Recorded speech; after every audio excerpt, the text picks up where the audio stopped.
Estás escuchando el audiolibro 3 preguntas clave sobre Jesús por Murray J. Harris de la colección teológica contemporánea, editorial CLIE, narrado por Otoniel Ruiz. Primera pregunta: ¿existió Jesús? La historia está llena de engaños, algunos cómicos, otros malignos, unos insignificantes, otros altamente peligrosos. Uno de los engaños más humorísticos y más extendidos de esta generación tiene que ver con dos pintores británicos, David Corley y Douglas Bower. Durante un periodo de 13 años, del 1978 al 91, vagaron furtivamente por las plantaciones de cereales del sur de Inglaterra, convirtiendo cada temporada entre 25 y 30 campos de cultivo en campos repletos de círculos misteriosos. Lo hacían usando una bobina de cuerda, unas tablas de madera y una barra de béisbol con una mirilla. Este engaño provocó una avalancha de explicaciones. Algunos creyeron que las formas circulares se debían al aterrizaje de unos ovnis, otros que los causantes habían sido unos relámpagos circulares creados por unas minúsculas ondas atmosféricas. A raíz de todo esto, surgió una nueva ciencia llamada cereología y una nueva academia llamada The Circles Effect Research Unit. Este fue un engaño cómico, pero ¿qué ocurriría si tuviéramos que enfrentarnos a un engaño peligroso? Por ejemplo, ¿qué haríamos si se descubriera que el cristianismo está basado en un engaño? ¿Qué pasaría si saliera a la luz que Jesús no existió? Después de todo, ya han pasado 2000 años desde el supuesto nacimiento de Jesús. ¿Cómo podemos estar seguros que este suceso tan remoto ocurrió en realidad? ¿Qué ocurriría si millones de cristianos a lo largo de los siglos hubieran sido engañados al creer que Jesús de Nazaret fue una figura histórica? En este capítulo quiero responder a todas estas preguntas. Podríamos empezar dirigiéndonos al Nuevo Testamento y examinando las evidencias que aparecen en los 4 evangelios. Pero algunos podrían decir: esos documentos fueron la obra de los primeros cristianos, a quienes les interesaba sostener que su fundador había sido un personaje real que había vivido en la Palestina del siglo I. Por eso, no creeré que el cristianismo tiene una base fiable hasta que no me muestres un testimonio independiente. Escritores contemporáneos que no eran cristianos, que no tenían ningún interés personal y que, no obstante, sabían que Jesús había existido. Es una afirmación muy comprensible. Acepto el reto. Llamo a declarar a 4 no cristianos, a un escritor de nacionalidad desconocida que estaba en Grecia y a 3 escritores romanos. El primero de ellos, Talus. Uno de los hechos frustrantes de la historia es que la mayoría de los libros escritos en la antigüedad no han sobrevivido. Por ejemplo, no se han encontrado ninguno de los 37 libros escritos por el emperador romano Claudio.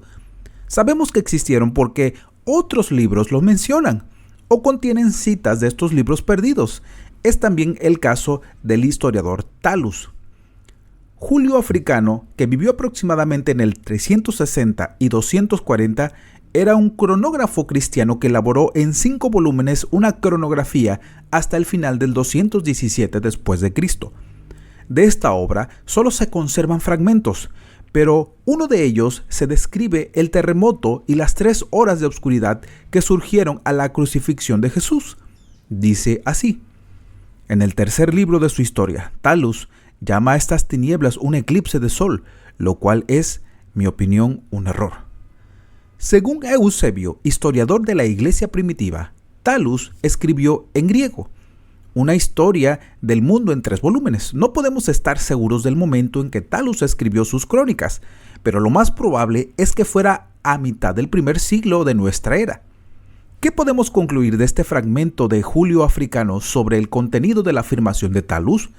Está claro que Talus no escribió aquello que simplemente para registrar que durante el reinado de Tiberio hubo un eclipse de sol, como en G.A. Wells cree.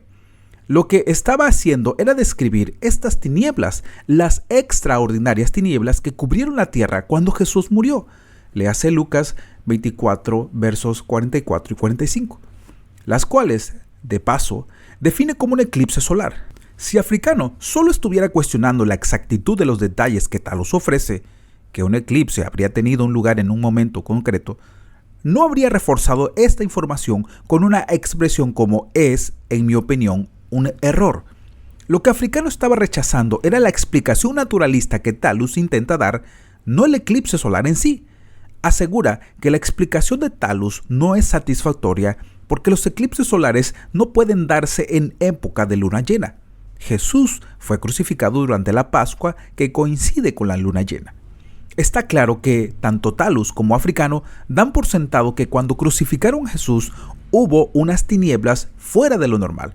Por tanto, Talus conocía algo la tradición cristiana de la pasión de Jesús.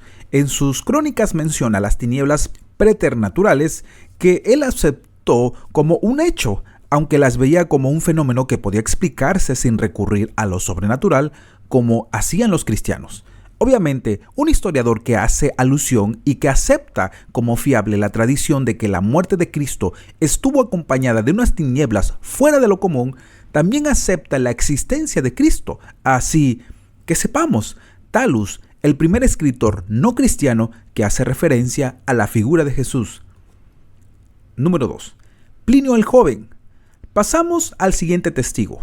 Ahora sí que podemos recurrir directamente a su obra y que podremos analizar un pasaje mucho más largo que el del autor anterior. Plinio el Joven, quien vivió del 61 al 112 después de Cristo aproximadamente, se formó en Roma en la abogacía, trabajó en los tribunales civiles y ocupó una serie de cargos administrativos. Entre otras cosas, fue pretor y cónsul. En el año 110 del emperador Trajano, le encargó que restaurara el orden en la desorganizada provincia de Ponto y Bitinia. Entre el 100 y el 109, Plinio publicó 9 compilaciones de cartas, entre las cuales había desde notas personales hasta breves ensayos.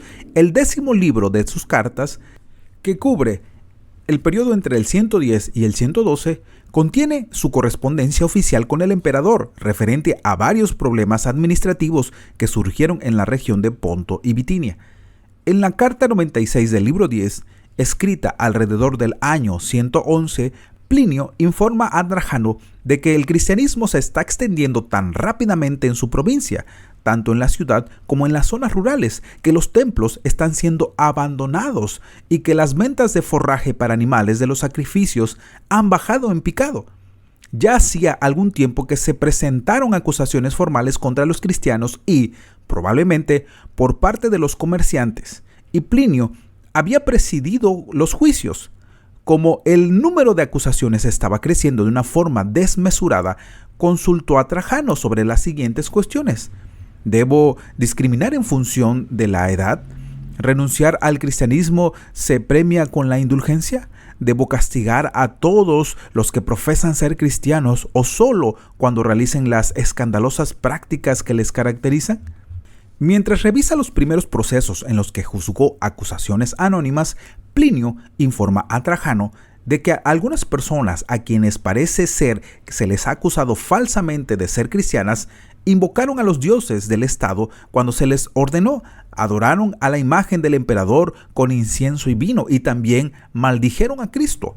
Otros, que decían que habían renunciado a la fe cristiana que antes profesaban, también adoraron a la imagen del emperador y a las estatuas de los dioses y maldijeron a Cristo. Plinio continúa. Pero sostenían que su única error, consistía en lo siguiente: tener la costumbre de reunirse un día en concreto antes del amanecer y cantar un himno antifonal a Cristo como si cantaran a un dios. Epístolas 10, 96, 7.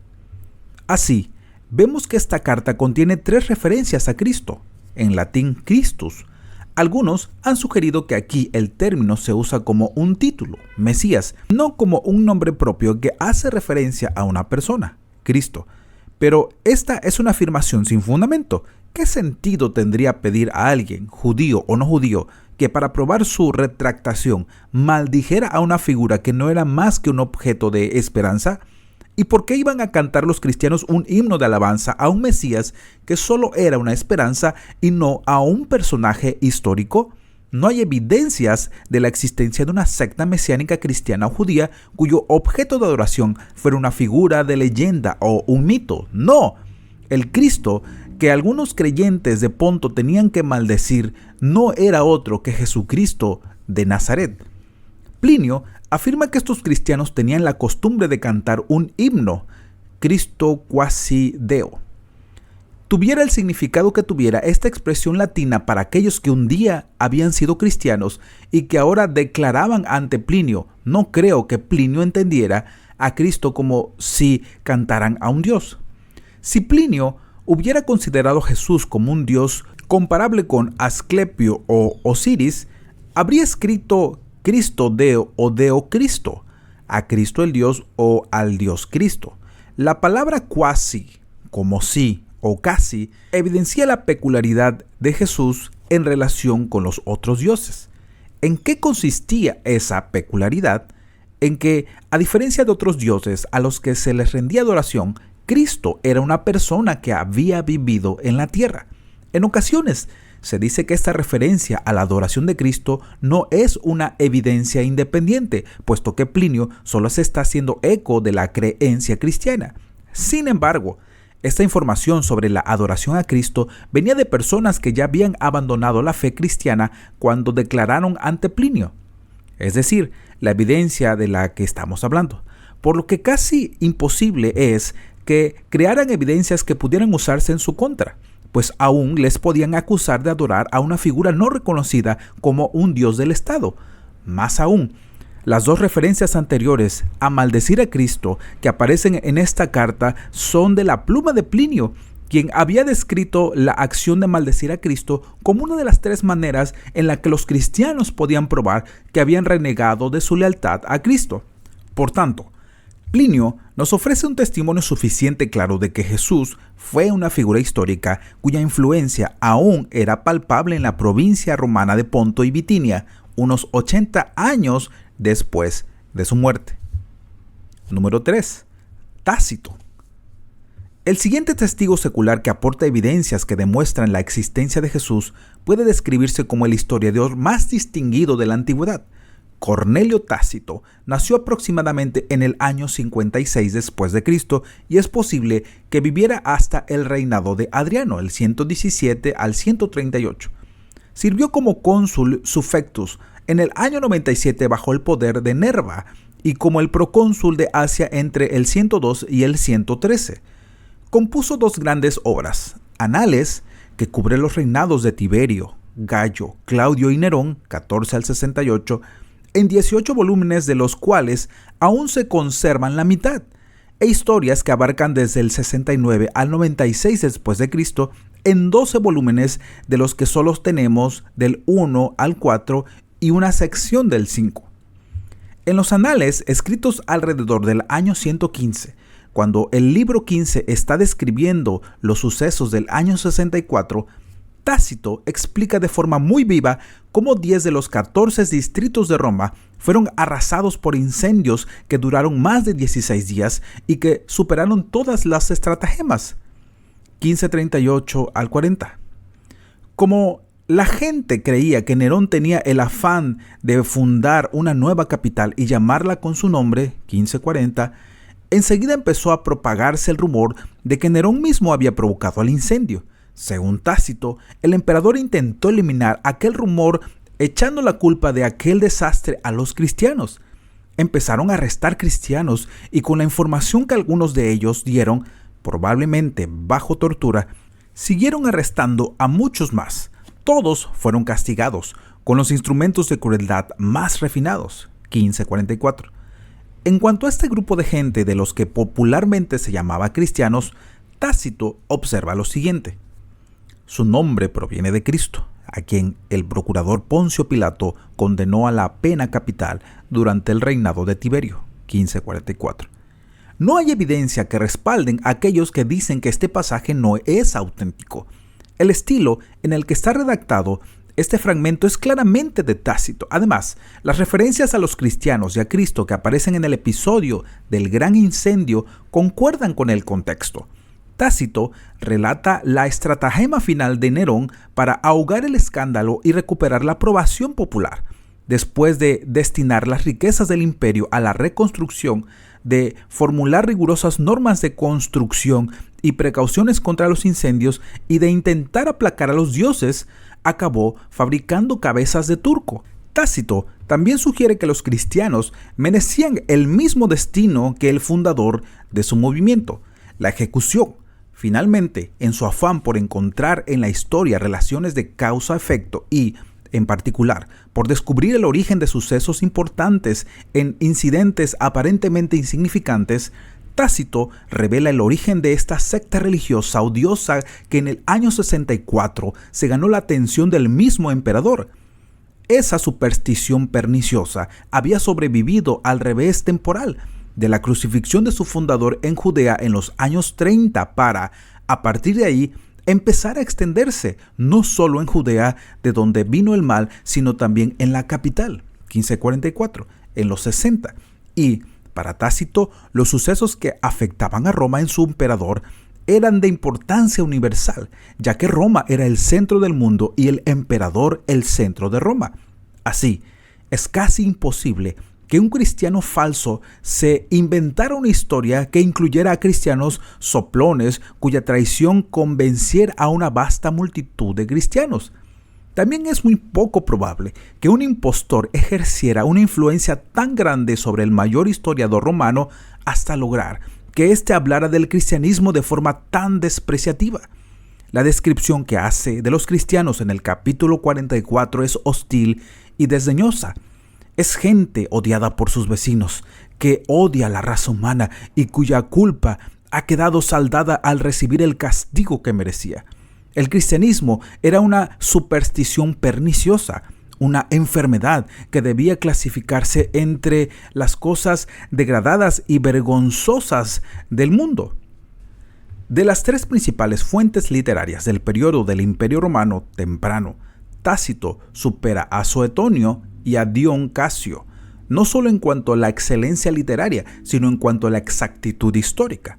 Por tanto, creemos que su afirmación es de especial importancia, información que, según el gran especialista de la obra de Tácito, Sir Ronald Syme, está recogida en una gran precisión documental, que Cristo fue ejecutado bajo el mandato de Poncio Pilato y que fue el fundador de un grupo de sectarios que llevaron su nombre, Suetonio. Por último, llamo a declarar al romano cuya extensa obra abarca el campo de la historia, la biografía, la historia natural, las antigüedades y la gramática. Sabemos muy poco sobre la vida y la profesión de Suetonio. Probablemente nació en Hipona, Numidia, la actual Annaba, Argelia. Vivió del año 69 a la década del 130 después de Cristo. Durante un breve periodo del 119 al 121 trabajó como secretario del emperador Adriano. La única de sus obras que se ha conservado casi en su totalidad es Vida de los 12 Césares, las biografías de Julio César y de los primeros 11 emperadores romanos hasta Domiciano, que fue publicada alrededor del año 120. El libro 5 de Vidas se titula El Claudio Divinizado. En una enumeración de las acciones administrativas de Claudio en el imperio y más allá de sus fronteras, Suetonio hace el siguiente comentario. Él, Claudio, expulsó a los judíos de Roma, porque siempre estaban alborotándose instigados por Crestus, impulsore Cresto, 25:4. En ocasiones se ha cuestionado la autenticidad de este pasaje, pues contiene dos claros errores. Deletrea Crestus en lugar de Christus, suponiendo que se esté refiriendo a Cristo, y da por sentado que Cristo, como cabecilla de los alborotadores, vivió en Roma durante el mandato de Claudio, 41 al 54. ¿Qué pensar de estos errores que aparecen en la obra de Suetonio? Existen varias consideraciones convincentes que respaldan que Crestus se refiere a Jesucristo. En primer lugar, Crestus era una forma muy común y natural de describir a Christus. Sustituir una E por una I era un error muy común a la hora de escribir nombres propios. En segundo lugar, si Suetonio se estaba refiriendo a un agitador judío desconocido o un líder cristiano llamado Crestus, habría escrito instigados por un tal Crestus, impulsore Crestus quodam. La ausencia de la expresión un tal quodam indica que Suetonio esperaba que sus lectores identificaran sin problemas a la persona a la que se estaba refiriendo. Solo había un Crestus que encajara con esta descripción en la época en la que Suetonio escribía, 120 después de Cristo. El Crestus cuyos seguidores eran conocidos como los cristiani, es decir, cristianos. En tercer lugar, es normal encontrar una alusión poco específica al fundador del cristianismo en la obra de un escritor que ya ha mencionado a los cristianos en varias ocasiones. En su obra Vida de Nerón 16.2, Suetonio recoge que bajo el reinado de Nerón se castigaba y torturaba a los cristianos, grupo que se había entregado a una nueva y nociva superstición. Por último, a principios del siglo IV, el escritor latino y cristiano Lactancio habla del error de los ignorantes que al cambiar una letra se acostumbraron a llamarle a Jesús Crestus. La errónea suposición de que Cristo estaba en Roma en el periodo de los alborotos delata la segunda inexactitud de Suetonio. Esos alborotos podían haber sido manifestaciones violentas organizados por judíos romanos que estaban en contra de la comunidad cristiana burguesa de Roma. Pero lo más probable es que fueran discusiones violentas entre judíos y cristianos sobre la afirmación de los misioneros cristianos de que Jesús de Nazaret era el Mesías judío. Discusiones comparables a las que Pablo se debió de encontrar en su actividad misionera.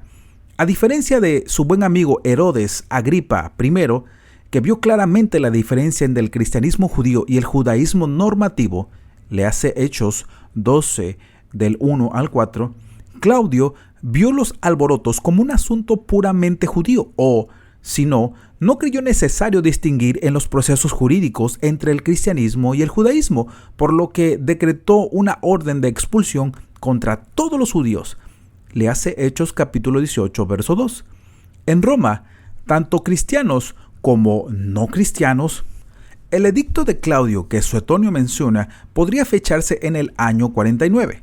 Sabemos que Jesús fue ejecutado en Jerusalén en el año 30 o quizás en el 33. Entonces, ¿por qué Suetonio ubica a Cristo en Roma en el año 49?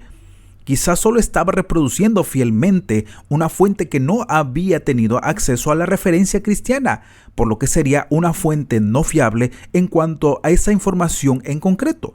Suetonio solía citar las fuentes en su forma original, ya fuera en griego o latín o verso o en prosa.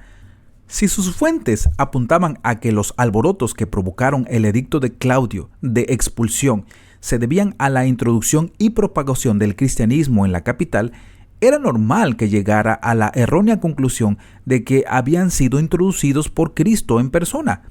Pero este error no invalida la referencia a Cristo. Está claro que Suetonio o su fuente, probablemente la versión de un historiador anterior sobre los alborotos basada en los informes de la policía local, veía a Cristo como una figura histórica capaz de fomentar disturbios. A pesar de las incoherencias, esta referencia que encontramos en Suetonio apunta a Jesús como el fundador del cristianismo o, como mínimo, como líder de una banda de disidentes judíos. Objeciones.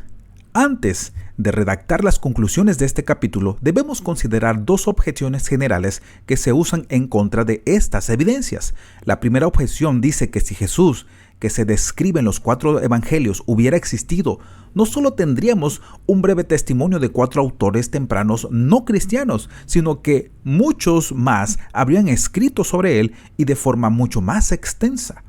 En primer lugar, debemos recordar que nuestro conocimiento sobre cualquier aspecto de la historia del siglo I está basado en muy pocos testigos, de cuya obra, además, solo nos han llegado fragmentos.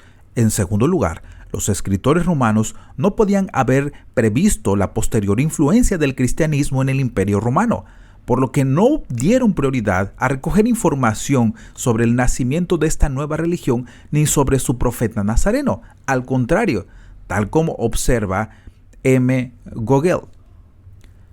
Para la sociedad romana del siglo I, el cristianismo no era más que una superstición oriental despreciable. Normalmente ignoraba su existencia a menos que fueran causa de algún problema social o político. Debemos recordar que los escritores latinos hablan del cristianismo desde esta perspectiva, por lo que era natural que no se preocuparan de recoger y examinar las tradiciones ficticias o reales a las que se referían aquellos que veían como agitadores. En tercer lugar, la provincia romana de Judea estaba en un rincón remoto del imperio y tenía, para Roma, muy poca importancia. La ejecución de un agitador mesiánico en Judea no merecía una mención especial en la historia de aquel gran imperio. Josefo nos dice que alrededor de 2000 insurgentes judíos fueron crucificados por el legado de Siria, Quintilio Varo, después de los muchos disturbios que surgieron a la muerte de Herodes el Grande en el año 4 a.C. Detrás del deseo de encontrar más testimonios no cristianos que den evidencias de la existencia de Jesús está el rechazo de aceptar el testimonio de los 4 escritores con los que contamos. ¿Tendríamos que rechazar a estos 4 porque no hemos hallado 40 más? El silencio de la mayoría imaginaria no puede eliminar el claro testimonio de unos pocos. Esta demanda de otros testimonios me recuerda una anécdota sobre un hombre que fue acusado de robo. En el juicio, el fiscal llamó a 4 testigos que le habían visto cometer el robo, mientras que la defensa presentó a 14 personas que no le habían visto hacerlo.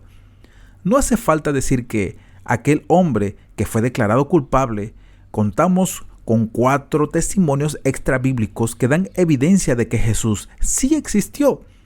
¿Por qué deberíamos desecharlos si otros 4 o 14 o los que sean no lo mencionan? Cabe decir también que si tenemos en cuenta el ámbito y el propósito de las obras de los autores griegos o romanos del siglo I, ninguno, excepto Talus, tenían razones para escribir sobre Jesús. Por otro lado, Talus es conocido por su esfuerzo en mostrar los puntos de contacto entre la historia grecorromana y la oriental. Esto nos lleva a la segunda objeción, que dice que no hay ningún escritor no cristiano contemporáneo que testifique de la existencia de Jesús. Admito que ninguno de los 4 testigos tempranos, a excepción de Talus, fechas desconocidas, era contemporáneo de Jesús. Es probable que Talus fuera de mitad del siglo I, mientras que Plinio, Tácito y Suetonio escribieron a principios del siglo II. No obstante, este deseo de encontrar testigos contemporáneos es totalmente artificial, pues en aquel entonces los historiadores eran bien pocos. Incluso si un escritor no era contemporáneo a los sucesos que describía, sus obras podían ser fiables si las fuentes que usaba lo eran y si las usaba de forma responsable. Esto se puede ilustrar haciendo referencia al contemporáneo de Jesús más conocido, el emperador Tiberio, que gobernó en el 14 al 37. Nuestro conocimiento sobre su reinado, reconocido por todos como fiable, deriva principalmente de 4 fuentes romanas. La menos satisfactoria es, precisamente, un documento contemporáneo escrito alrededor del año 30 por un historiador amateur, Valerius Paterculus, mientras que las fuentes más respetadas sobre la vida de Tiberio fechan entre 80 y 200 años después. Los Anales de Tácito, 115 aproximadamente, la vida de Tiberio por Suetonio, 120 aproximadamente, y la historia romana de Dion Casio, 230 aproximadamente. 2 de estos 3 autores, Tácito y Suetonio, mencionan a Jesús. Si el mejor testimonio sobre Tiberio es de 2 siglos después a los años de los que éste reinó, esto no quiere decir que Tiberio es una invención de la imaginación de los historiadores. Lo mismo ocurre en el caso del rabino itinerante de Nazaret. Ningún escritor contemporáneo a él le menciona, pero eso no prueba que no existiera. Conclusiones. 4 autores clásicos tempranos dan testimonio de la existencia de un personaje histórico llamado Cristo: Talus, Plinio el Joven, Tácito y Suetonio. Es cierto que algunos escritores modernos han presentado una contra de esta conclusión, algunas objeciones, pero sus esfuerzos por desechar las evidencias no son nada convincentes. Estos 4 escritores clásicos nos ofrecen alguna información sobre la vida y la influencia de Jesús, información que concuerda con el testimonio del Nuevo Testamento. Podemos resumir estos datos en 6 apartados y presentar una selección de pasajes del Nuevo Testamento que son así corroborados. Número 1. Tácito. Cristo llamaba la atención lo suficiente para ser juzgado ante el procurador de Judea. Léase Mateo capítulo 27, 11 al 23, Marcos 15, 1 al 15, Lucas 23, 1 al 7, Juan 18, 28 al 19 y 1 de Timoteo 6, 13. Quien lo condenó a la pena capital, Mateo 27, 26, Marcos 15, 15, Lucas 23, 23 al 24 y Juan 19, 16. Número 2. Tácito. Cristo fue crucificado, Mateo 27, 35 y el 50, Marcos 15, 24, Lucas 23, 36 y 46, Juan 19, 18 y 30. Cuando Pilato era procurador de Judea, 26 al 36 después de Cristo, y Tiberio emperador, 14 al 37 después de Cristo. Léase Lucas 3:1. Por lo tanto, podemos concluir que Jesús vivió en Judea a principios del siglo I. Talus. Cuando Jesús fue crucificado, hubo una obscuridad sobrenatural. Mateo 27, 45, Marcos 15, 33 y Lucas 23, 44 45. Número 4. Tácito. Cristo atrajo a un grupo de seguidores. Lucas 6, 13 al 16, 10, 1, Hechos 1, 13 al 15, que en la época de Nerón era lo suficientemente numeroso y odiado. Primera de Pedro 1, 1, 4, 12 al 16, como para ser acusado del gran incendio de Roma. Número 5. Tácito. Los seguidores de Cristo se llamaron cristianos en honor a su líder. Hechos 11:26, 26:28 y 1 de Pedro 4:16. Suetonio. Eso indica que él fue el fundador o instigador de una secta que salió del judaísmo. Léase Lucas 23, 2 al 3 y Hechos 24, 5. Número 6. Plinio el Joven. Unos 80 años después de la muerte de Cristo, los cristianos de Ponto y Bitinia solían dirigirse a él como una deidad. Léase Juan, capítulo 28, verso 28 y 1 de Pedro 1:1 y 3:15. Si resumimos estos datos en términos más generales, 2 de los 4 autores describen ciertas circunstancias de la muerte de Jesús, una refiriéndose a que el gobernador local fue el responsable de su ejecución, Tácito, y otra refiriéndose a las tinieblas que sobrevivieron en aquel momento, Talus. Los otros 2 escritores hacen mención a la influencia de Jesús, ya sea como líder de una secta religiosa asociada con unos alborotos, Suetonio, o como un objeto de adoración de sus seguidores, Plinio. Pero, ¿la fe cristiana necesita a un Jesús histórico? ¿Importa el testimonio que puedan dar de Jesús los autores no cristianos? La respuesta a estas 2 preguntas es un sí rotundo. Si los historiadores lograron probar de forma razonable que Jesús no existió, los seres humanos aún tendrían un objeto atractivo o convincente sobre el cual depositar su fe, pero el cristianismo se reduciría a una mera fantasía, ya que el Cristo que los apóstoles proclamaban era aquel Jesús de Nazaret resucitado. Pablo lo había expresado de la siguiente manera: si Jesús no existió, nuestra predicación es inútil y también nuestra fe. Un descubrimiento así no sería tan solo un inconveniente teológico, sería una catástrofe religiosa, la muerte del cristianismo histórico. No obstante, las evidencias históricas más importantes, fuera del Nuevo Testamento, validan los 4 evangelios en esta cuestión de la existencia de Jesús de Nazaret. Los cristianos no son los devotos de un mito creado por el ser humano a partir del folclore o las leyendas. Son seguidores de una figura histórica, un carpintero de Nazaret y rabino ambulante del siglo I después de Cristo, que fue crucificado durante el reinado de Tiberio y, como veremos en los capítulos siguientes, resucitó de entre los muertos y tiene la naturaleza de Dios mismo. Esto fue un trabajo de Teologética Audiolibros. Si te gusta nuestro contenido, te invitamos a suscribirte a nuestro canal y activar la campanita de notificaciones para estar pendientes en el próximo capítulo. Te invitamos también a que compartas nuestro contenido para que muchas más personas puedan ser bendecidas a través de esta labor. Que Dios te bendiga.